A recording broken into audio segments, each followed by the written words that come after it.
Hello, we are the Mechatronics rescue team from Slovenia, and our team consists of 5 members. First, we have our team leader Matevž. He was responsible for designing the robot. Next up is Luka. He also helped with the design and was in charge of 3D printing. The third member of our team is me. My name is Primož, and I'm in control of the construction and maintenance of the robot. Next is Oskar. He is responsible for programming and wiring of electrical components. And our last member is Lavo. He helps with the programming and also helped with the design. Now we will play a short video in which you'll be able to see a 360-degree view of how a robot looks and how it is constructed.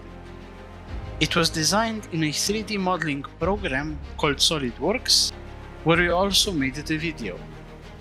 In a few moments, our robot will deconstruct and you will be able to see individual components. At the very bottom, there is a smaller housing where our tire drive is located.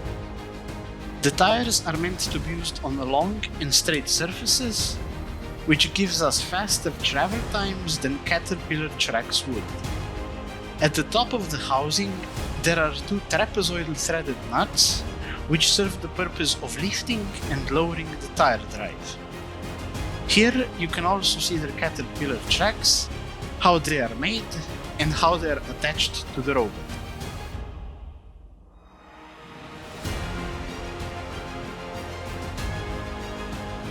At the end, you can also see the 4-axis robot arm, which is attached to the cover of the robot.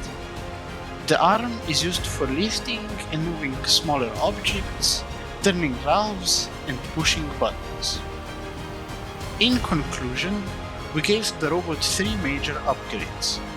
We added the 4th axis to our robot arm, prevented the bending of the motor axles, and made a hybrid drive with tires and Caterpillar tracks.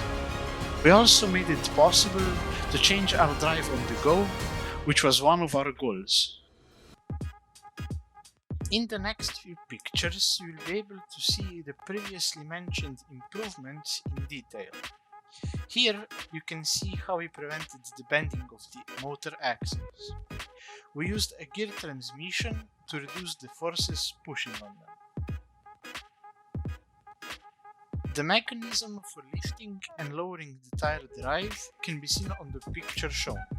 For this, we used 2 trapezoidal threaded nuts and 2 trapezoidal threaded rods.